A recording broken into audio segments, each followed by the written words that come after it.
Welcome back to the third lesson in the series dealing with original sin in the Tropical Bible series. This week we're going to deal with Adam's sin and death.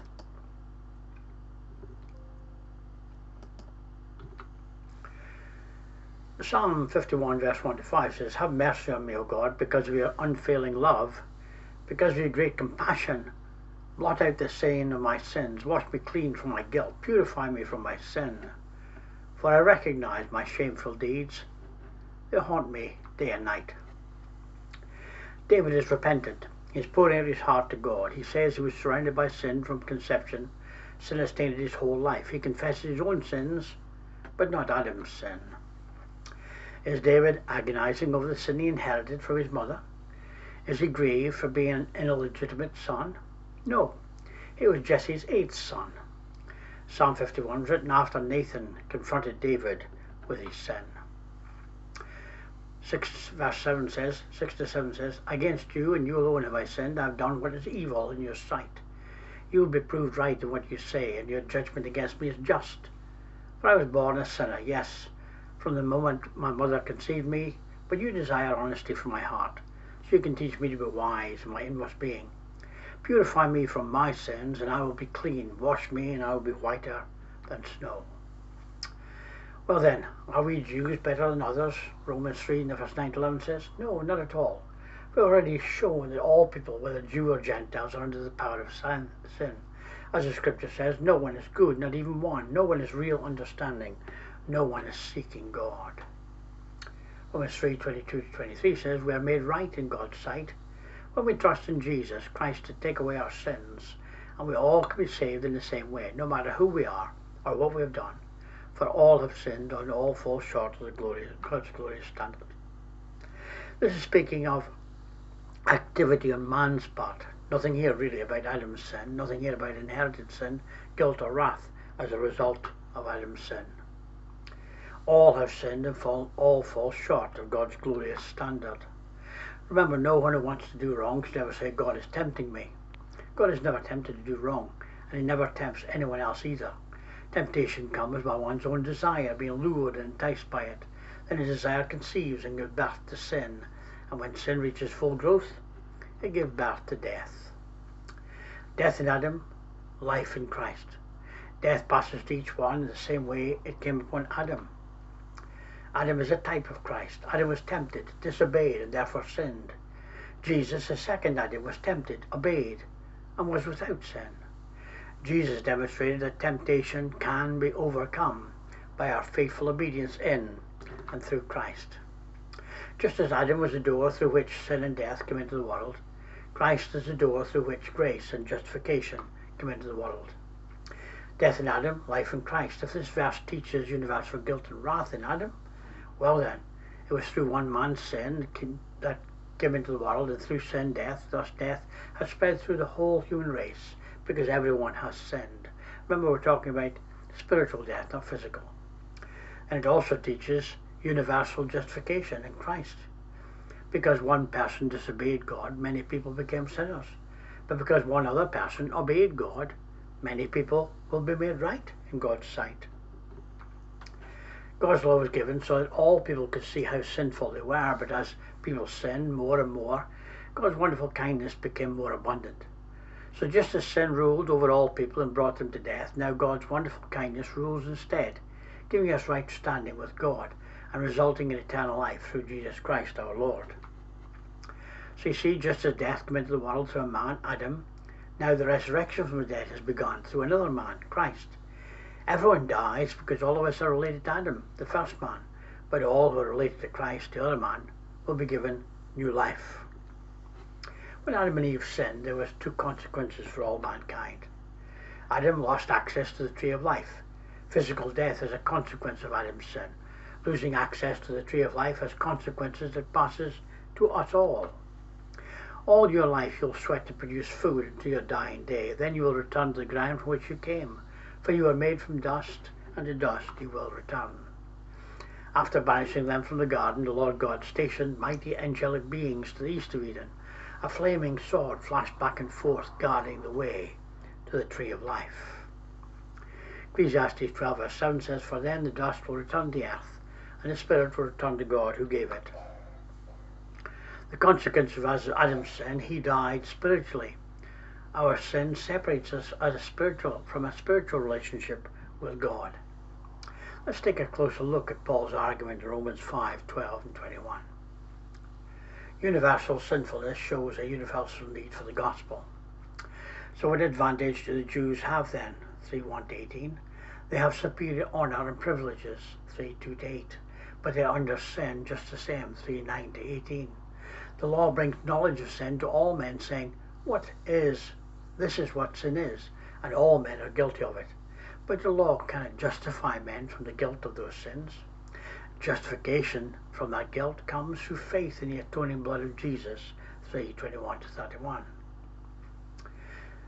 God's plan of righteousness now revealed, 3:21-5:11. Righteousness described, righteousness illustrated in Abraham, the benefits of righteousness, the contrast of righteousness and condemnation. In chapter 6 it deals with the doctrine of sanctification, being made holy, how the justified one should live, how justification ought to be worked out in the believer's character. Adam brought death, Jesus brought life. As Paul continues his discussion of the blessings the child of God enjoys because he is justified by faith, Paul contrasts the two most prominent men in all history, Adam and Christ. In this last section of chapter 5, it tells how sin and death entered the world, how Jesus Christ, by his death, more than makes up for and offsets the sin and death brought about by Adam. Physical and spiritual death came from Adam's sin. This section, 5:12 and 21, is one of the most difficult to understand in the whole book. We need to look carefully at the text and the context as we try to deal with the text in a way that will hopefully answer some of the problems. The key to this passage is found by understanding the meaning and implications of verse 12 and verse 18. Are the spiritual consequences automatic, or are they conditional? See especially verse 19. In this passage is spiritual death. Physical death has not been under discussion in the book of Romans so far. Spiritual death better fits the context. Romans 1:18-4:25 discusses spiritual death and life. 6:1-8:39 will discuss spiritual death and life. 5:12-21 begins with the word therefore. This is a concluding statement. Since 5:12-21 is sandwiched between discussions of spiritual death and life, it's logical to conclude that this passage would discuss spiritual death and life. The object of this passage is to show that everything necessary for human redemption is accomplished in Christ's redemption, or his redemptive act. The grace of Christ transcends the offence to sin of Adam. Note verse 12 begins an uncompleted sentence. Verse 13-17 are really a parenthesis, so for continuity we ought to read verse 18 immediately after verse 12. This paragraph is a chiasm. Verse 12, well then, it was through one man that sin came into the world, and through sin, death. Thus death has spread through the whole human race, because everyone has sinned. Verse 18, therefore, as one trespass led to the condemnation for all men, so one act of righteousness leads to justification and life for all men. Verse 17 is a concentrated summary. It was by one man's offence that death came to reign over all. But how much greater the reign and life of those who receive the fullness of grace and the gift of saving justice through the one man, Jesus Christ.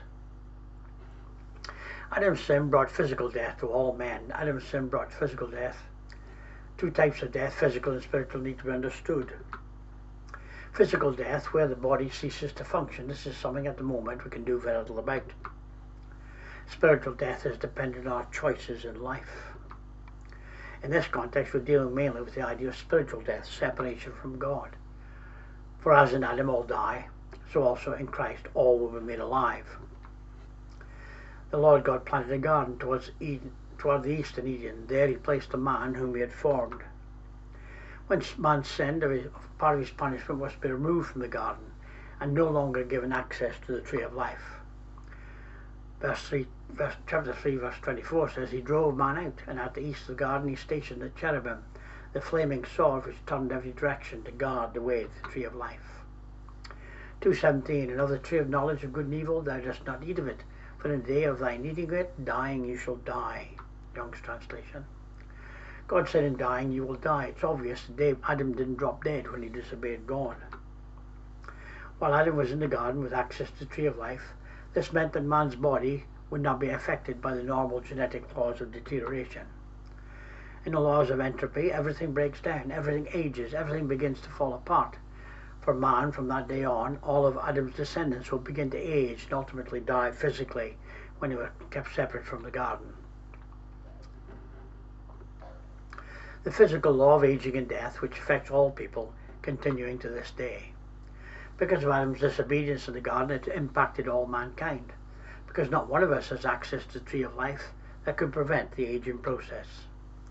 Through Adam's sin, he was separate from the tree of life and physical death entered the world. Because of our physical connection to Adam, we also die. Not because we all also have broken a commandment, but because we share his now mortal nature. Therefore, just as sin came into the world through one man, death through sin, so death spread to all men because all sinned. For sin indeed was in the world before the law was given, but sin is not counted where there is no law. Yet death reigned from Adam to Moses, even over those whose sinning was not like the transgression of Adam, who was the type of the one who was to come. As Adam was the first of mankind, his act of disobedience brought physical death to all of us through his loss of access to the tree of life. In a very real sense, we were there when he sinned. We were inside him in his genes. The principle is taught in the story of Levi paying tithe to Melchizedek before he was born. Hebrews 7 verse 9-10 says, and so to speak through Abraham, even Levi who received tithes, paid tithes, for he was still in the loins of his father when Melchizedek met him. Some teach that we are born with the guilt and sin of Adam and therefore die physically because of Adam's sin. Some teach that because we sin personally, we die physically. The scriptures teach that we are born without sin and die in our spiritual relationship with God because of our personal sin. Spiritual death, not physical. If it were true that physical death is caused by personal sin, then animals could not die. The mentally handicapped would not die. Babies would not die. Jesus could not die. If Adam had sinned and lost access to the tree of life, there would be no physical death. Because Adam sinned, we all ultimately must die physically. When God made man in the beginning, our bodies were perfect. With access to the tree of life, they were protected from the aging process and decay and malfunctioning. Remember, it's not until the law given by Moses that what we know of as incest was prevented, because by that time inbreeding had started to affect the genetic makeup of man. Whenever man experienced famine or flood, it had an impact on our food intake and therefore affected us physically. Sometimes those physical effects would begin to be passed on to the next generation, and all future generations would be impacted by this genetic abnormality. For example, in a famine, there may not be enough milk produced and children would not get enough calcium in their diet. This would affect their bones, and this weakness could be passed on to further generations. We all know that a pure stream, as it flows from its source, will pick up more impurities the further it gets from its source. Death comes now through our cells breaking down and wearing out and malfunctioning. It is said that our whole body is replaced every 7-year period. As the genes of our bodies begin the aging process, so our cells begin to break down. Also, we die through accident, car crash, because of blackouts, disease, malaria, dysentery, cancer, etc., and sin, drink driving, car crash, greed, anger, war, etc. All creation anticipates the day when it will join God's children in glorious freedom from death and decay. In summary, you see 3 things are said in verse 12. By the act of one man, sin entered the world. As a consequence of sin, the loss of access to the tree of life, physical death entered the world. Man has suffered the consequences ever since, diseases and death, physical. But also by one man, all who follow after Adam's way of disobedience will suffer the same fate of being separated from God and not dealing with spiritual death. 2 possible understandings to all have sinned. All sinned in Adam. All sinned in their own individual lives. Both are possible grammatically. The context will show point 2 to be the right understanding. Paul has described in chapter 1 and chapter 2 and chapter 3 that the Gentiles who knew God sinned and gave up in God, went their own way. The Jews who knew God, and not only knew God, but they had the oracles of God, did as the Gentiles did. They too abandoned God. They too disobeyed God. And therefore, when Paul writes in chapter 3, he turns around and he says, all have sinned and fallen short of the glory of God. And he's talking about all those described in chapter 1 and chapter 2. And here we have a reference to our own physical lives. More drastic than physical death was Adam's spiritual separation from God, a greater consequence. Then the eyes of both of them were opened. They knew that they were naked. They sewed fig leaves together and made themselves loin coverings. He said, I heard the sound of you in the garden. I was afraid because I was naked, so I hid myself. Genesis 3:10. Their sin had broken the relationship with God, and spiritual death had entered into the world. Did Adam's sin make all men sinners? Man is not born a sinner, but is innocent until he violates his own conscience. It has to do with our learning the difference between good and evil, becoming more susceptible to sin and being driven out into a hostile world. Then when we're old enough to understand that what we have done is contrary to the will of God, at that point we become a sinner, as all men have done, with one exception, Jesus. We're either going from life to death or death to life. Some say that because Adam sinned, we are born sinners, and we have no choice but to sin. That's why we sin, they say. So we have an excuse. It was Adam's fault. What is Adam's excuse? Why did Adam sin? Because, like all of us, God gave Adam a free will to make choices. Adam was surrounded by good, and he made a wrong choice.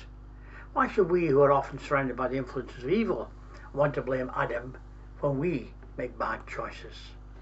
Is it because we don't want to accept the responsibility for our own actions? Through Adam's sin as consequence of being removed from the garden, physical death entered the world. Therefore, because of our physical genetic connection to Adam, we also die physically.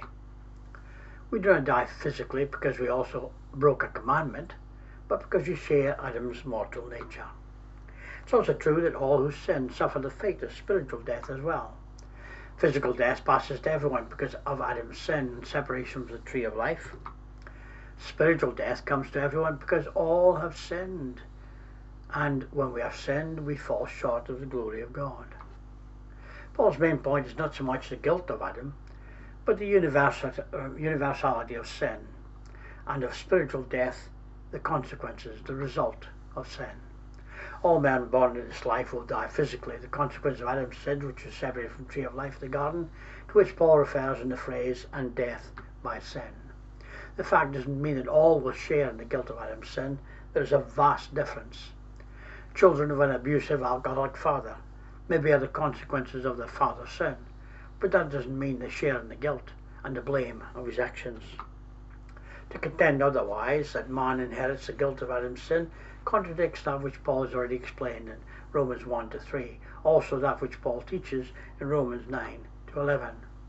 There are numerous other passages which teach that sin and guilt are entirely individual.